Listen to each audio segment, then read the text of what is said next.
Bismillahirrahmanirrahim. Assalamualaikum warahmatullahi wabarakatuh. Alhamdulillah wassalatu wassalamu ala rasulillah wa ala alihi wa sahbihi wa man da'a bida'watihi wa istanna bisunnatihi ila yaumi liqa'i rabbih. Rabbi shrah li sadri wa yassir li amri wa hlul 'uqdatam min lisani yafqahu qawli. Laisa minna, tidak termasuk golongan kami. Golongan kami maksudnya golongan Nabi Muhammad sallallahu alaihi wasallam, man lam yarham saghirana wa lam ya'rif syarafa kabirina. Tidak sayang kepada yang muda, anak-anak muda, harapan bangsa, harapan agama. Wa lam ya'rif syarafa kabirina, tidak menghormati yang tua.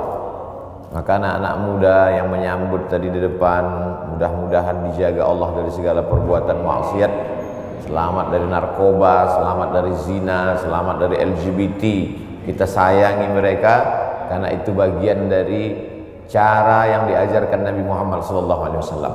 Adapun orang-orang tua kita yang sama-sama kita hormati, Syekhuna Al-Fadil Al-Mukarram Al-Ustaz Kiai Haji Dr. Lutfi Fathullah, yang selama ini kita ambil ilmu dari mulai mustalah hadis sampai kajian hadis, khususnya Sahih Bukhari yang beliau ajarkan di televisi. Biasanya para asatiz hanya mengajar mau'izah hasanah, ceramah umum, tablik akbar.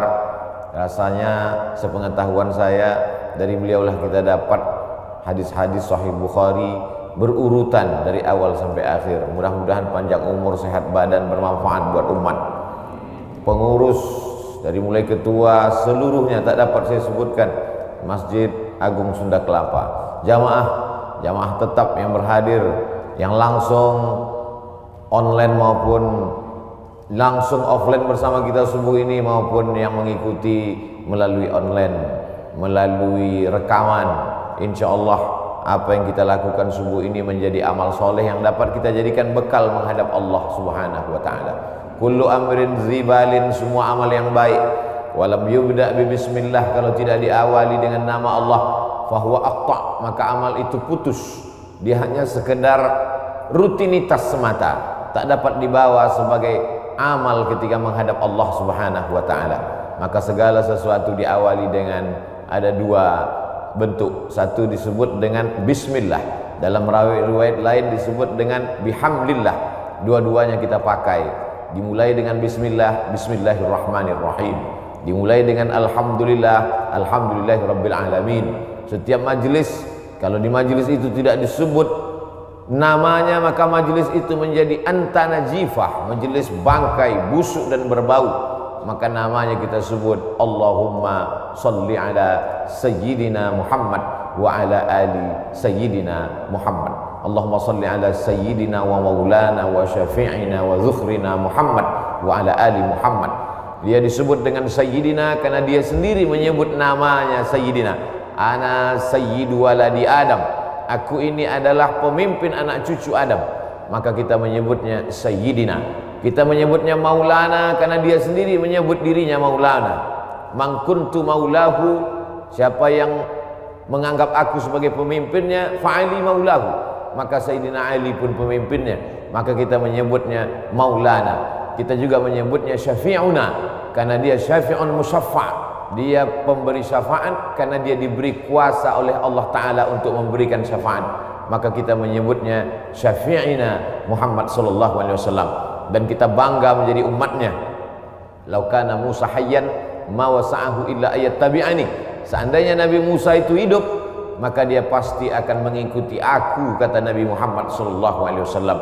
Nabi Musa saja ingin menjadi umat Muhammad sallallahu alaihi wasallam, maka kita bangga menjadi umatnya. Kita menyebutnya zuhrina, kebanggaan kita. Nabi besar, sayyidul anbiya wal mursalin, sayyidul khalqi ajma'in, sayyidina maulana Muhammad sallallahu alaihi wasallam. Karena dialah kita mengenal Allah, karena dia kita tahu bahwa subuh ini memiliki keutamaan yang luar biasa. Man shallas subha fi jama'atin, siapa yang sholat subuh berjamaah, faka'annama shallal laila kullah, sama seperti orang yang sholat sepanjang malam. Tadi dikatakan adinda protokol, ada yang sudah sampai ke masjid ini jam 3. Orang yang sampai ke masjid ini jam 3 bisa jadi karena memang rutinitasnya bangunnya cepat sampai jam 3, bisa jadi karena memang mencari fadilah keutamaan waktu sahur utama, wabil asharihum yastaghfirun, dia tidak ingin kehilangan waktu utama beristighfar menjelang sahur, menjelang subuh. Bisa juga datang jam 3 karena salah jadwal, bisa juga. Tapi andai salah jadwal, salah setel jam waker pun tetap juga mendapatkan keutamaan i'tikaf di masjid. Mudah-mudahan kekeliruan kita pun menjadi amal soleh insyaallah. Tema kita rezeki di masa pandemi. Islam datang merubah cara pandang. Dulu orang menganggap kalau sakit itu adalah laknat, kalau sehat adalah rahmat. Kalau cara pandangnya begitu, maka nanti setiap melihat orang sakit berarti dilaknat. Ada orang rajin sholat, rajin puasa, rajin sedekah, selalu datang awal waktu, tiba-tiba sakit. Ente kok dilaknat Tuhan ya? Karena cara pandang dia salah. Kalau sehat rahmat, kalau sakit laknat. Datang Islam, Islam merubah cara pandang. Ma yusibul mu'min min nasabin wala wasabin wala saqamin wala syaukin yastakuha. Lemah, gundah gulana, galau, susah hati, sakit fisik, sampai duri yang menusuk tapak kaki, sesungguhnya itu adalah cara Allah untuk menghapuskan dosa-dosa. Jadi cara pandang kita berubah, sehingga ketika orang sakit dia tidak merasa dirinya sedang terlaknat, tapi dia sedang merasa dirinya sedang diampuni Allah Subhanahu wa taala. Ketika saya sampaikan hadis ini, dipotong oleh jamaah bahwa sakit menghapuskan dosa, diupload di Instagram, di komen orang, saya tidak setuju dengan kata-kata Abdul Somad. Itu bukan kata-kata saya, itu hadis. Tapi memang melawan orang yang tidak paham itu menghabiskan energi. Ada orang yang tidak paham, kita kasih paham. Ada orang cari paham, kita beri paham. Tapi ada orang yang sengaja gagal paham, ini susah kita dibuatnya. Bahwa penyakit menghilangkan dosa itu adalah ungkapan Nabi Muhammad SAW merubah cara pandang kita. Begitu juga tentang rezeki. Ada uang, rezeki. Tidak ada uang, tidak ada rezeki. Maka kalau begitu cara pandang orang, nanti dia menganggap bahwa Allah Ta'ala tidak adil. Kenapa saya yang sholat, saya yang puasa sunat, saya yang zikir, saya yang rajin pengajian tidak ada rezeki? Kenapa orang yang minum khamar, yang zina, yang mabuk, yang sakau, kenapa rezekinya banyak? Karena menurut definisi dia, uang adalah rezeki. Maka Islam datang. Apa itu rezeki? Kullu ma yuntafa'u bihi. Semua yang mendatangkan manfaat untuk akhirat kita, itulah rezeki. Uang tidak selamanya rezeki. Ada yang punya uang, dengan uang itu dia sakau, berarti bukan rezeki. Itu istidraj, azab yang tertunda. Ada orang dengan tidak punya uang itu justru dia jadi soleh. Ke masjidnya sampai 6 kali pas nggak ada uang. Subuh, zuhur, asar, maghrib, isya, duha, tahajud 7 kali. Berarti tidak punya uang, itulah rezekinya. Sekarang saya tanya, mau pilih yang mana? Rezeki dalam bentuk uang atau nggak punya uang? Itu namanya prank puas. Kullu ma yuntafa'u bihi, semua yang mendatangkan manfaat, bukan manfaat materialis, bukan manfaat kebendaan dunia, manfaat untuk akhirat kita, maka itulah rezeki. Jadi kalau kita membayangkan bahwa rezeki itu hanya emas, maka semua orang yang tidak punya emas berarti tidak dapat rezeki. Padahal anak adalah rezeki. Kenapa anak itu rezeki? Karena anak mendatangkan manfaat, amal jariah yang tidak putus, waladun salihun. Tapi kalau orang menganggap mendapatkan anak itu rezeki, lalu yang tidak punya anak berarti tidak dapat rezeki, maka sesungguhnya tidak punya anak juga bisa jadi rezeki. Kenapa? Karena berapa banyak orang punya anak hanya menyusahkan dirinya saja. Sejak dari mulai lahir sampai anak itu punya anak, menyusahkan saja. Maka dia tidak menjadi rezeki, karena tidak mendatangkan manfaat. Dia justru menjadi laknat. Na'udzubillah. Ini semua diluruskan pemahaman kita tentang rezeki. Yang meluruskan itu adalah Allah. Dikirimnya Nabi yang dia pilih, Nabi Muhammad SAW, supaya kita faham, jangan sampai salah. Kalau sudah salah faham, akhirnya salah ngomong, salah cara berpikir, salah pandang, salah bicara, salah berbuat. Yang paling mengerikan adalah salah sangka kepada Allah Subhanahu wa ta'ala. Banyak orang sudah hijrah tapi pemahamannya tidak betul, akhirnya dia suudzon kepada Allah. Saya sudah hijrah dari riba kepada syariah, hijrah dari perbuatan maksiat kepada taat, hijrah dari luar masjid ke dalam masjid. Tapi kenapa Allah tidak merubah rezeki saya? Mengapa Allah tidak memperbaiki rezeki saya? Itu bukan ungkapan Abdul Somad, itu ungkapan jamaah yang curhat melalui komen-komen, melalui pertanyaan di kertas. Biasanya jamaah di tulisan lebih berani daripada langsung. Saya baca tuh di komen-komen itu. Kenapa Allah tidak mengubah rezeki saya? Allah sudah merubah rezekimu, tapi cara pandangmu tentang rezeki itulah yang belum berubah. Kalau kita sudah merubah cara pandang kita, maka insya Allah segala yang kita terima itu adalah rezeki. Makanya orang-orang soleh itu ketika tampaknya dia nampaknya secara kasat mata, secara zahir kita lihat dia sepertinya kena musibah. Tapi justru ketika menerima itu dia berkata alhamdulillah. Kenapa? Sakit dia, dengan sakit itu keluar dari mulutnya alhamdulillah. Kok begitu Ustaz? Kenapa begitu Tuan Guru? Mengapa begitu Kiai? Kamu kan bukan sedang dapat mobil, bukan dapat duit, bukan dapat uang. Kenapa kamu bersyukur alhamdulillah? Yuntafa'u bih. Karena dengan itu saya bisa berhenti sejenak mensyukuri sehat. Tapi biasanya orang kalau sedang sakit, hadis ini hilang, ayat ini hilang, ceramah ini hilang. Bahkan bukan yang mendengar subuh ini, yang ceramah pun hilang isi ceramahnya. Karena ceramah itu bisa hilang, itulah maka direkam dengan 3 kamera subuh ini. Ini rekaman ceramah ini bukan untuk jamaah, ini untuk yang ceramah. Supaya kalau nanti datang sesuatu yang tidak menyenangkan bagimu, hai Abdul Somad, kau supaya ingat bahwa itu pun sebenarnya rezeki. Kenapa? Yuntafa'u bih. Jadi keywordnya, kata kuncinya adalah bermanfaat dia atau tidak. Bukan pada bendanya, bukan pada materinya, tapi pada non materinya, immaterinya, bermanfaat atau tidak. Air minum yang ada di depan saya ini tidak selamanya menjadi rezeki kalau dia tidak bermanfaat. Tapi bagaimana kita tahu dia bermanfaat atau tidak kalau tidak kita minum? Nah itu kan alasan Ustaz karena mau minum aja.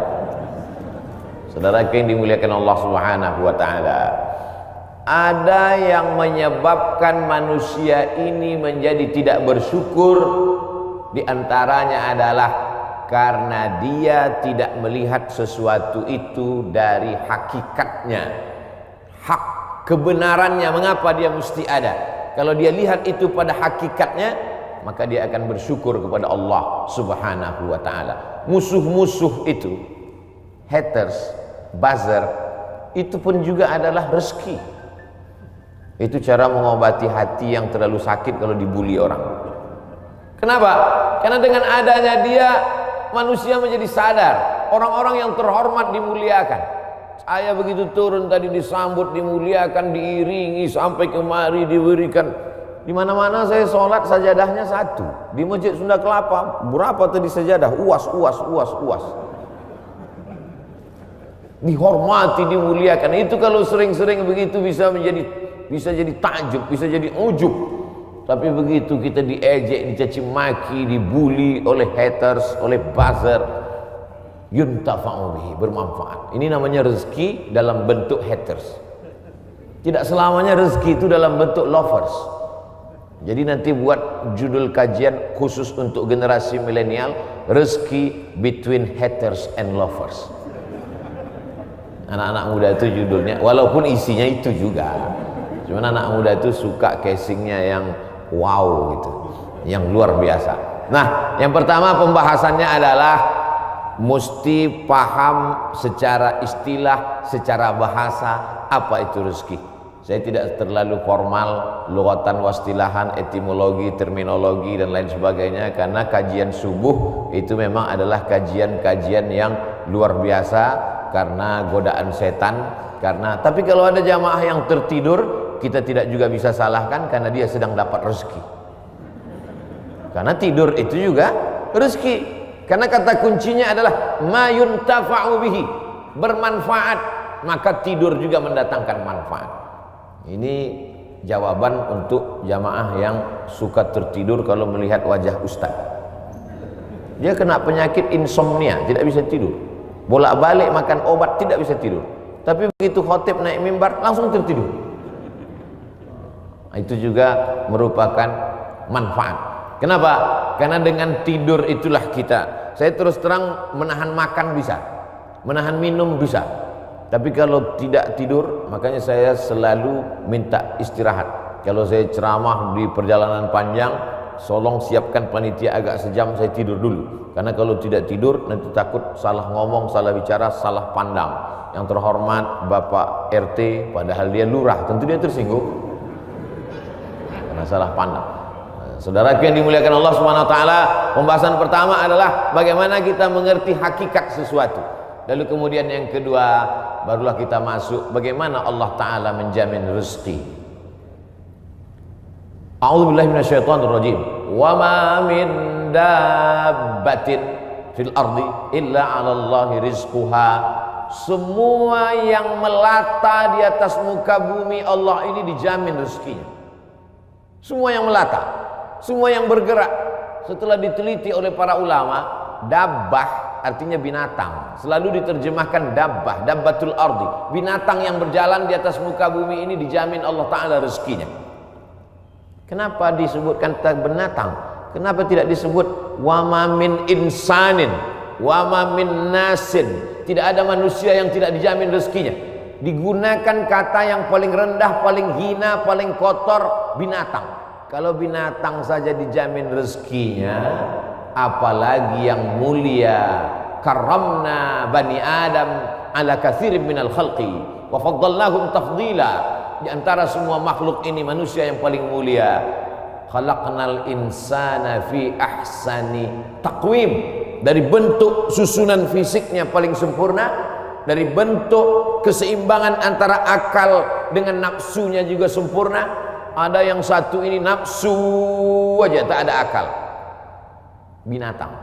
Ada yang satu ini akal saja, tak ada nafsu, malaikat.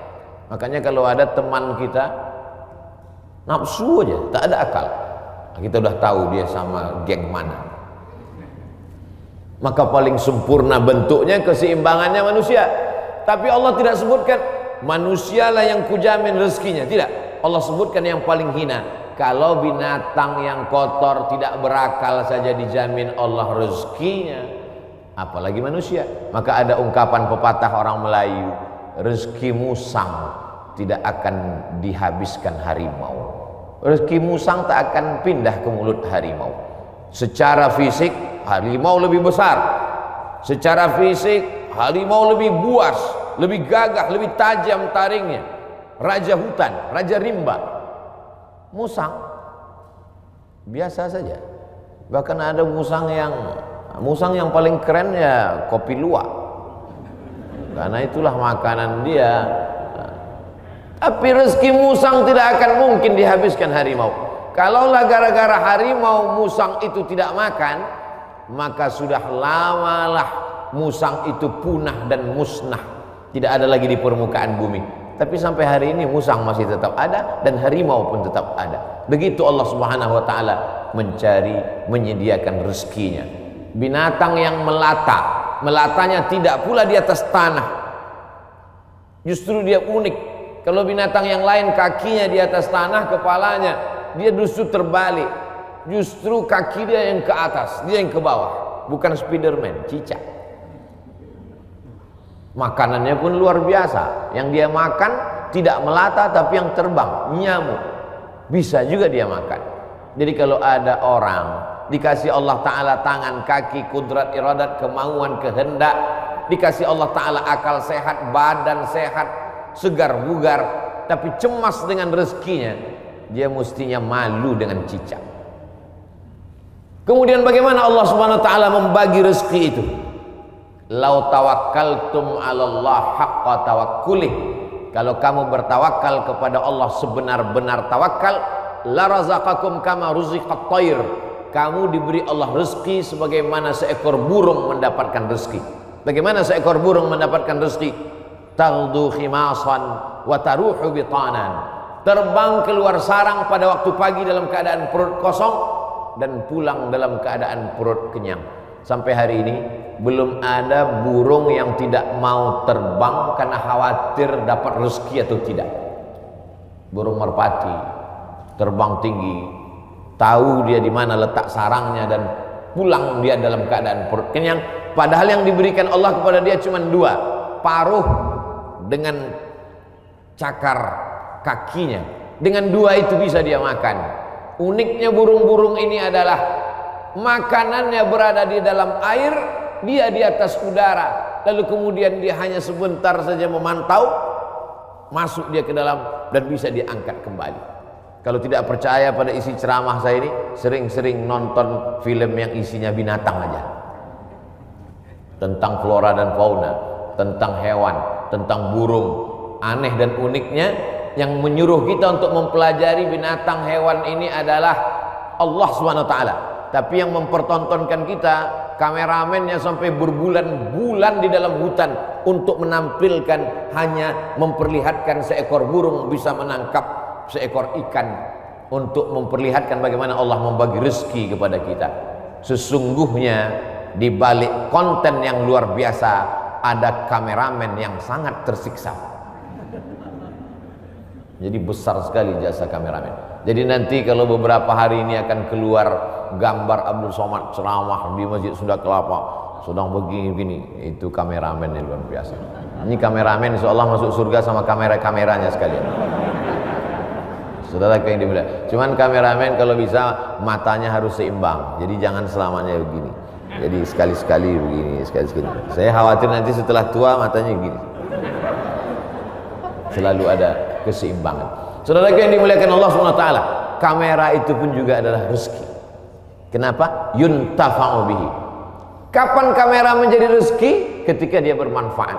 Kalau kamera hanya untuk mengambil gambar orang yang membuka aurat, maka itu bukan kamera rezeki, itu namanya kamera Sony. Itu namanya kamera laknat. Itu namanya kamera yang mendatangkan, bukan pada mereknya, bukan pada kameramennya, tapi apakah dia mendatangkan manfaat atau tidak. Begitu Allah SWT memberikan rezeki. Suatu ketika ada salah seorang dari wali-wali Allah, setelah mendengar ceramah Ustadz, bagaimana perjalanan Ustadz berdakwah, bagaimana perjuangan Ustadz, saya menganggap Ustadz salah seorang dari wali-wali Allah. Kata jamaah, mendengar itu saya, ente kok tahu? Saya ini wali murid. Kaedah kewalian, la ya'riful wali illal wali. Yang tahu bahwa itu wali adalah wali juga. Jadi kalau ada orang mengatakan, menurut saya Kiai Anu itu wali, berarti dia wali. Lalu siapa yang tahu bahwa dia wali? Kamu mengatakan Kiai itu wali? Iya. Terus yang ngangkat kamu jadi wali siapa? Saya sendiri. Ini namanya buceri, bule ngecat rambut sendiri. Karena dia klaim saja ada seorang wali Allah. Seorang wali Allah ini berjalan, dalam perjalanan panjangnya dia melihat ada seorang wali Allah juga. yang duduk di gurun pasir hanya berzikir. Lalu wali yang berjalan bertanya kepada wali yang duduk, kamu kenapa duduk dari tadi tidak cari rezeki? Kata wali yang duduk, apa kau tidak tahu firman Allah, wa ma min dabbatin fil ardi illa 'ala Allahi rizquha. Semua makhluk yang melata di atas muka bumi Allah, rezekinya sudah dijamin Allah. Percaya kau pada ayat ini? Percaya, aku wali Allah. Kalau percaya kepada ayat bahwa rezeki dijamin Allah, untuk apa lagi kita cari rezeki? Kalau kau tidak percaya bahwa rezeki dijamin Allah, lihatlah di atas pohon kurma itu. Ada seekor burung, sejak telurnya menetas, sayapnya patah. Sayapnya patah, dia tidak bisa terbang. Tapi dia tetap menjadi burung yang besar di atas pohon kurma. Kenapa? Kita lihat nanti. Tak lama terlihat datang burung lain membawakan makanan. Datang burung membawakan cacing, datang burung membawakan ikan. Naik ke atas pohon kurma yang di atasnya ada seekor burung yang patah sayap. Begitulah kalau Allah berkehendak, rezekinya dijamin Allah, dia tidak perlu terbang. Datang burung lain membawakan. Burung yang datang ini bukan ojek online. Burung lain datang membawakan tanpa perintah manusia. Allah memerintahkan hatinya. Oh, begitu. Iya. Lalu apa kata wali Allah yang berdiri kepada wali Allah yang duduk? Kenapa kau tidak amalkan sunnah al-yadul ulya khairum minal yadis sufla?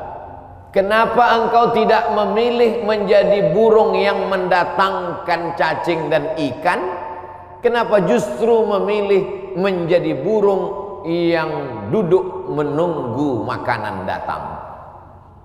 Mendengar itu wali Allah yang duduk itu tegak berdiri dan dia mengatakan, kalau begitu aku lebih memilih ingin menjadi burung yang membawakan makanan, karena mengikut sunnah Rasulullah SAW. Al-yadul ulya khairum minal yadis sufla. Tangan di atas yang memberi lebih mulia daripada yang menerima. Artinya apa?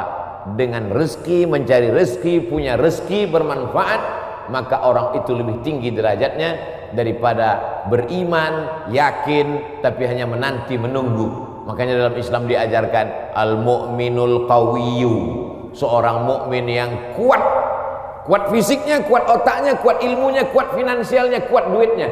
Khairun, dia lebih baik di hadapan Allah. Wa ahabbu ilallah, lebih dicintai Allah minal mu'minid dhaif, daripada mukmin yang lemah. Wali Allah kalau menerima hadis mudah dia menerima. Ini contohnya. Wali Allah begitu menerima hadis langsung dia terima. Dia langsung tegak berdiri. Jadi kalau ada hari ini orang yang diyakini sebagai wali Allah tapi bertentangan dengan sunnah-sunnah Rasulullah, maka sesungguhnya bukan wali Allah. Jadi wali apa? Wali setan. Suatu ketika ada seorang wali Allah membawa murid-muridnya untuk menemui seseorang yang dikatakan wali Allah. Diceritakan dalam kitab Ar-Risalah Al-Qushairiyah, Imam Abdul Qasim Al-Qushairi. Murid-murid, kita mau ketemu dengan seorang wali Allah. Di mana Tuan Guru? Di masjid. Dia tidak pernah keluar masjid, dia dalam masjid. Ya, sampai di dalam masjid bertemu dengan wali Allah, bersalaman. Tiba-tiba orang yang dikatakan wali Allah itu, maaf, meludah dalam masjid. Lalu kemudian saat itu juga sang guru berkata, mari kita tinggalkan orang ini bukan wali Allah. Kenapa Tuan Guru? Dia banyak karamahnya, dia mulia. Karena dia meludah dalam masjid. Perbuatannya bertentangan dengan syariat, bertentangan dengan sunnah Rasulullah SAW. Karena bumi yang paling mulia adalah masjid, meludah dalam masjid adalah menghinakan masjid, maka perbuatannya sudah menjatuhkan kedudukan dirinya di hadapan Allah karena bertentangan dengan sunnah Rasulullah SAW. Jadi mudah saja standar hidup ini, ikuti saja sesuai dengan ketentuan yang dibawa oleh syariat Nabi Muhammad SAW, termasuk dalam hal mencari rezeki ini. Kalau dia ikuti sunnah Rasulullah dengan cara yang halal, maka itu berarti dia adalah termasuk umat Muhammad sallallahu alaihi wasallam. Dia kaya Pak Ustadz, mobilnya mewah, mahal, rumahnya megah, hebat, tapi tidak pernah keluar rumah cari rezeki. Jangan-jangan punya babi ngepet, jangan-jangan tuyulnya 3 kontainer. Nahnu nahkumu bizawahir, kita menghukum orang itu dengan melihat zahirnya. Yang tahu batinnya hanya Allah Subhanahu wa taala. Wallahu yatawallas sarair. Ini pembahasan tentang rezeki. Lalu kemudian hubungannya dengan pandemi. Pandemi artinya wabah penyakit yang menyerang serentak pada satu masa di beberapa negeri. Itu arti pandemi menurut Kamus Besar Bahasa Indonesia. Jangan pandemi kata orang, pandemi juga kata kita. Pas ditanya orang apa itu pandemi, ya masih sejenis demi-demi juga lah. Bahasa Arabnya wabah. Maka doa ulama, Allahumma dafa'anal wabah, angkatlah wabah. Bahasa Arabnya wabah. Sampai ke Indonesia ujungnya hamzah berubah jadi ha, wabah. Banyak sekali kata-kata serapan bahasa Arab begitu sampai ke kita berubah. Wabah jadi wabah. Zahir lawannya batin.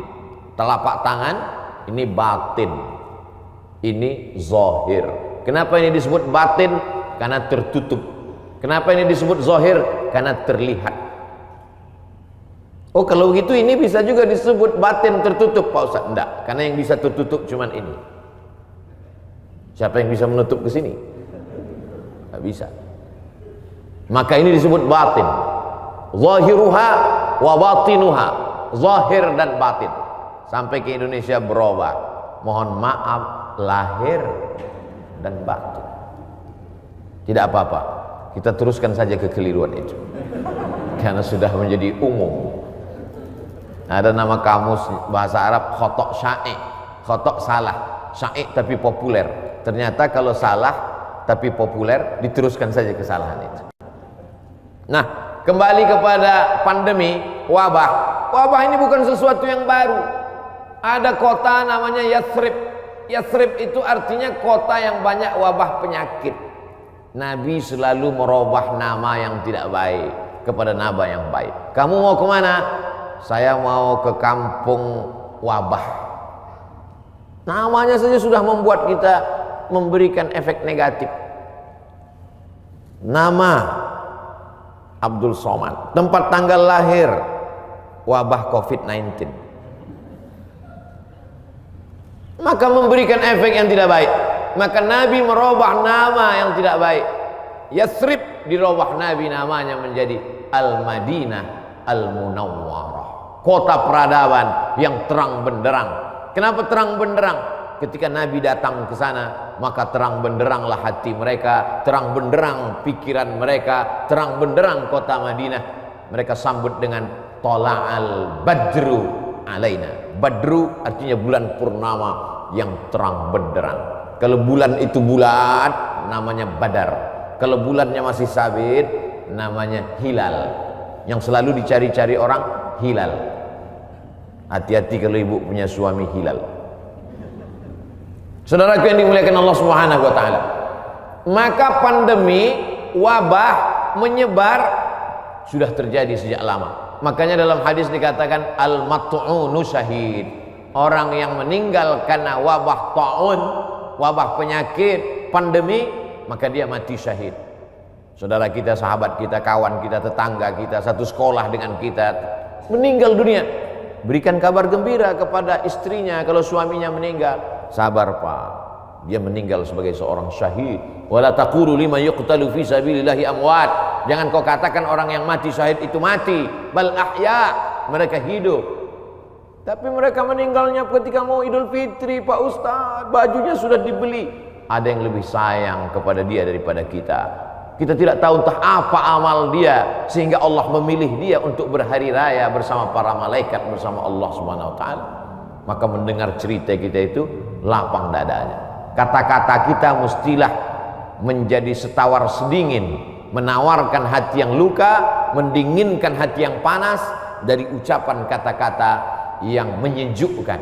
Kalau kita tidak bisa menenangkan orang dengan materi, maka tenangkanlah dengan kata-kata. Rezeki di masa pandemi berkurang. Berapa banyak pegawai, pekerja perusahaan yang di PHK, dirumahkan, kolaps perusahaan, bisnis. Bahkan ada seorang bisnismen yang cerita ke saya, Ustadz Somad, semua bisnis buatan manusia hancur roboh diterjang badai pandemi COVID-19. Yang bisa bertahan adalah yang buatan Allah Subhanahu wa taala. Tanaman kelapa sawit, harga karet, kelapa bertahan. Bisnis yang diciptakan, dibuat manusia, dikreasikan manusia, tumbang Pak Ustaz. Tapi orang beriman tidak pernah berputus asa. Kenapa? Karena dia melihat, memandang itu sebagai hakikat yang datang dari Allah Subhanahu wa taala. Dia berpikir cerdas. Dulu ketika rezeki saya lancar, bisnis saya sampai tidak sempat ke masjid Ustaz, sampai tidak sempat ikut pengajian. Alhamdulillah, dengan adanya pandemi ini kami masih bisa menyekolahkan anak, masih bisa makan, mungkin rezeki berkurang, tapi saya lebih sering ngaji Pak Ustaz. Oh, jadi kamu sering pengajian? Iya, tapi wajah kamu nggak pernah terlihat. Saya pakai masker Pak Ustaz. Kamu sering ikut kajian saya? Ikut Pak Ustaz, tapi saya nggak pernah ngelihat kamu. Saya jamaah online Pak Ustaz. Insya Allah yang ikut pengajian online, surganya tetap offline. Jadi jangan khawatir. Ini ada juga ustaz-ustaz yang menakut-nakuti jamaah, yang selama ini hanya online saja, surganya pun online. Untung jamaahnya kurang cerdas. Kalau jamaahnya cerdas, mana ada surga online? Surga online itu surga bid'ah. Saudara yang dimuliakan Allah Subhanahu wa taala, jadi ketika kita melihat sesuatu itu dengan perenungan, maka sesungguhnya ada hikmah yang luar biasa di balik apa yang diberikan Allah. Asa an takrahu syai'an, boleh jadi kau benci sesuatu, fa huwa khairul lakum, tapi di balik kebencian kamu itu ada manfaat, hikmah yang luar biasa. Asa an takrahu syai'an, boleh jadi kamu tidak suka pada sesuatu, wa yaj'alallahu fihi khairan katsira, dijadikan Allah di balik itu semua ada kebaikan-kebaikan. Tapi kadang kita susah untuk berpikir cerdas, cermat, jernih di tengah hiruk pikuk suara orang banyak. Gimana kata kalau kita mau berpikir saat di tangan kita dua handphone, yang satu IG, yang satu Instagram? Gimana kita mau berpikir jernih di saat kita sedang di tengah orang yang pikirannya berkecamuk? Maka bangunlah di tengah malam, seperti jamaah yang dikatakan protokol tadi, yang datang jam 3 malam ke masjid. Kalau dia sampai ke masjid jam 3, tentu bangunnya jam 2. Yang sholat subuh jam 7.30, nggak tahu bangunnya jam berapa. Dia datang ke masjid, tentu dia bangun, habis itu dia mandi, terapi mandi segar, menyegarkan tubuhnya, menyegarkan pikirannya, bersih, gosok gigi, suci, menghadap Allah SWT, sholat sunat wudhu 2 rakaat, sholat sunat taubat, sholat sunat tahajud, sholat sunat hajat, sholat sunat witir, berzikir, menjelang azan berkumandang ke masjid.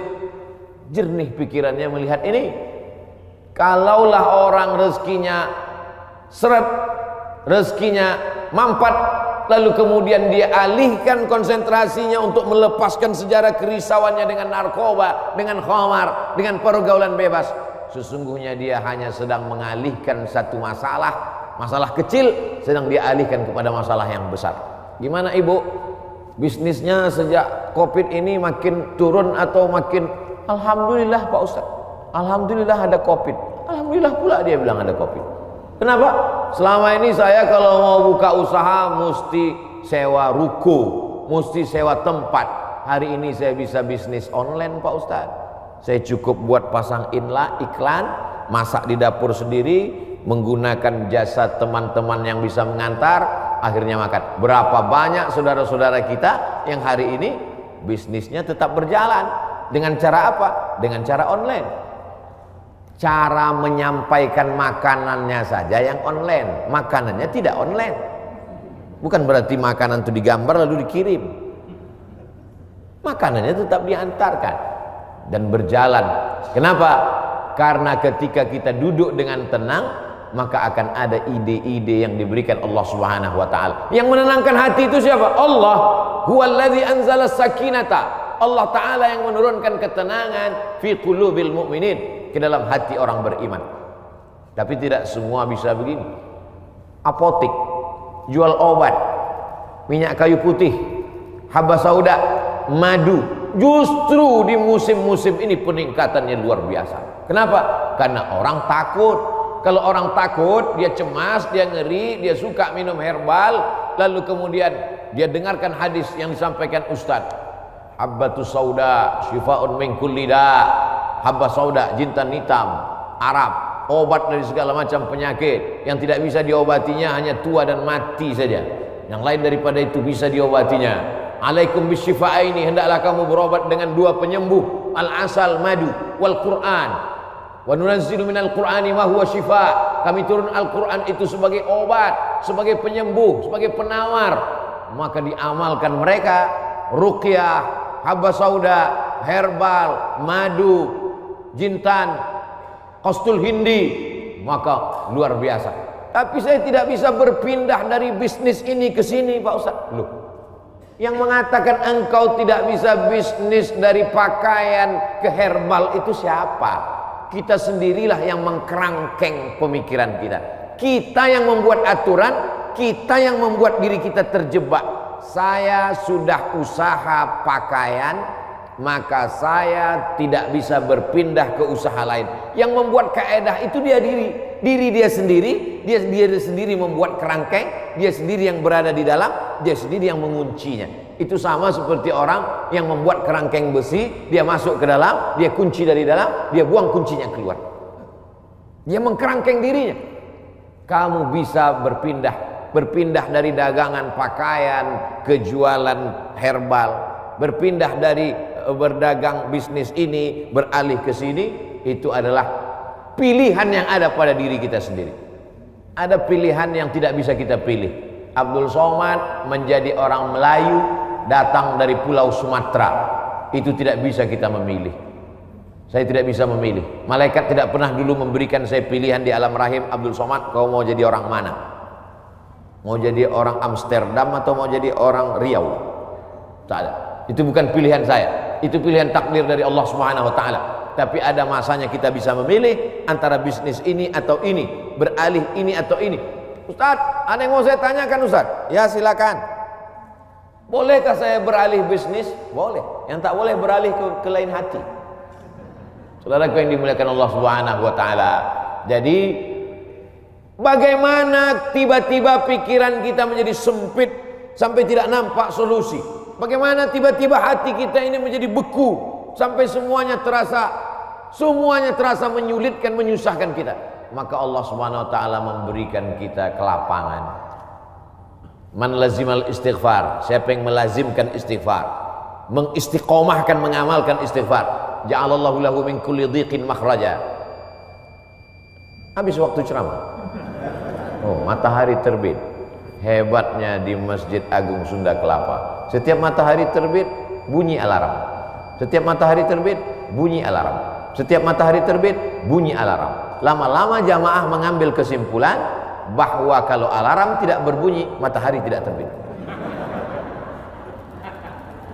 Kalau ada usaha, baru ada rezeki. Kalau ada usaha, baru ada rezeki. Kalau ada usaha, baru ada rezeki. Kalau tidak ada usaha, berarti tidak ada rezeki. Rezeki terbagi dua. Ada rezeki yang bersifat mauhibah, pemberian Allah.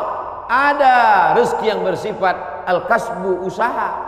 Dan berapa banyak rezeki yang berdasarkan pemberian Allah Ta'ala jauh lebih besar daripada usaha. Tapi jangan gara-gara ini lalu orang tidak mau berusaha. Usaha datang dari kita, pemberian datang dari Allah. Cobalah tanya bisnismen orang-orang kaya itu, apakah dari usahanya itu datang? Berapa banyak usahanya biasa saja, tapi pemberian Allah Subhanahu wa taala luar biasa. Yang dinilai Allah adalah bagaimana seorang hamba berusaha. Itulah ahlus sunnah wal jamaah. Adapun orang yang berpangku tangan menunggu hujan turun dari langit, mereka adalah ahlul bid'ah wad dhalalah. Namanya kelompok Jabbariyah. Al-Jabr. Ada wali nikah itu namanya wali majbur, wali yang boleh memaksa. Jabbariyah orang yang terpaksa. Kata dia, hidup dia ini terpaksa karena takdir. Kau kenapa tidak berusaha? Semua sudah ditakdirkan Allah. Kau kenapa mabuk? saya tidak ada niat mabuk Pak Ustadz, saya terpaksa karena takdir. Dua salah dia. Pertama, dia berbuat dosa. Yang kedua, dia mengkambing hitamkan Tuhan atas segala dosa-dosanya. Maka orang seperti ini dihukum double oleh Sayyidina Umar bin Khattab. Pada zaman Umar pun spesies manusia seperti ini sudah ada. Yang sekarang ini hanya pengikut-pengikutnya saja, neonya, model barunya muncul di zaman modern ini. Maka orang seperti ini bukan ahlu sunnah. Ahlu sunnah adalah berkeyakinan bahwa rezeki dijamin Allah, tapi dia juga berusaha. Menurut Imam Abdul Hasan Al-Asy'ari, maka itulah yang disebut dengan al-kasbu wal ikhtiar. Ada usaha. Subuh ini saya sudah ditakdirkan Allah Subhanahu wa taala ada 2 minuman yang berada di atas meja ini, walaupun nampaknya 3, yang minuman 2, yang ini hand sanitizer. Lalu kemudian saya boleh memilih antara 3 ini, yang mana yang mau dipinum boleh pilih, mau yang ini atau yang ini, tapi jangan yang ini. Ketika dia sudah diberikan kepada saya, maka ini milik saya, ini udah takdir saya, ini ketetapan untuk saya. Tapi saya mesti menggerakkan tangan saya, mesti memasukkannya ke mulut saya. Semuanya datang dari Allah. Gerak ini tangan bisa bergerak, itu pun dari Allah. Hati ini untuk condong kemana, itu pun dari Allah. Itulah mengapa dikatakan wallahu khalaqakum wa ma ta'malun. Allah menciptakan kamu dan perbuatan kamu. Perbuatan kamu itu pun juga ciptaan Allah, karena semua datang dari Allah. Menulis, tangan yang menulis ciptaan Allah. Pena, kertas, itu pun ciptaan Allah. Maka dikatakan bahwa kamu dan perbuatan kamu adalah ciptaan Allah. Tapi kita punya pilihan. Wa nafsin wa ma sawwaha, demi jiwa dan penciptaannya. Fa alhamaha fujuraha, ada jalan kiri, jalan fujur, jalan bengkok, jalan hitam. Wa taqwaha, jalan kanan, jalan baik, jalan putih. Maka kita tinggal memilih. Ketika pilihan kita benar, kita dapat surga. Walladzina amanu wa 'amilus solihati ulaika ashabul jannah. Walladzina kafaru wa kadzdzabu bi ayatina ulaika ashabun nar. Jangan dengan penuh kesadaran sendiri menabungnya di bank konvensional haram, duitnya duit riba, dimakan dengan penuh kesadaran. Ketika ditanya, kau makan riba? Iya, tapi ini haram. Takdir, susah saya menolaknya, Ustaz. Tidak bisa begitu, karena kita punya pilihan untuk mengalihkan dia dari konvensional ke syariah. Kita punya pilihan untuk memilih antara yang haram dengan yang halal. Ketika pilihan itu tepat, disitulah balasan datang dari Allah Subhanahu wa ta'ala. Saudaraku yang dimuliakan Allah, ada orang yang sanggup memilih, tapi dia tidak mau. Ada orang yang tidak tahu, ada yang pura-pura tidak tahu. Maka semua jenis manusia ini nanti akan mempertanggungjawabkannya di hadapan Allah Subhanahu wa ta'ala. Dengan mengaji kita menjadi tahu. Setelah tahu, ujiannya lebih berat. Selama ini kita tidak tahu, kadang-kadang ada enaknya juga tak tahu. Ada mahasiswa lama, ada mahasiswa baru. Mahasiswa lama dengan mahasiswa baru duduk di tempat yang sama, mau daftar ulang di awal tahun ajaran. Tiba-tiba turun seseorang lewat. Mahasiswa lama lari pontang-panting. Mahasiswa baru nyantai sambil duduk merokok, ngelihat cuek aja. Memangnya yang lewat itu siapa? Rektor. Kenapa mahasiswa lama lari pontang-panting? Dia kenal, dia tahu. Kenapa mahasiswa baru cuek saja seperti tak ada masalah? Karena tidak tahu. Makanya banyak orang sekarang tidak mau tahu dengan agama. Kenapa? Karena kalau saya tahu nanti jadi takut. Padahal takut itulah yang dipesankan oleh khotib di atas mimbar. Takutlah kepada Allah. Itulah yang kita tanamkan selama Ramadan 30 hari. 30 malam. Malamnya qiyam, siangnya siam. Akhir daripada target puasa itu adalah la'allakum tattaqun, takut. Salat, tegak, ruku, sujud, subuh, zuhur, asar, maghrib, isya, tahajud, witir, doa, qabliyah, ba'diyah. Apa yang ingin dicapai? Inna salata tanha 'anil fahsya wal munkar. Kajian subuh, kajian kita ini, apa target visi misi dari kajian ini?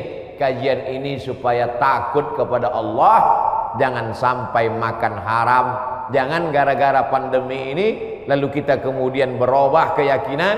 Makanya pesan Nabi, qul amantu billah, berilah aku pesan ya Rasulullah. Kalau sudah aku terima pesan yang singkat padat ini, aku tidak akan bertanya lagi kepada siapapun.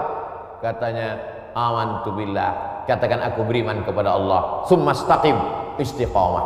Istiqamah sebelum pandemi, istiqamah berusaha dengan rezeki yang halal. Setelah pandemi pun juga istiqamah. Mudah-mudahan kajian ini membuat kita tetap istiqamah, tetap kuat iman dan Islam.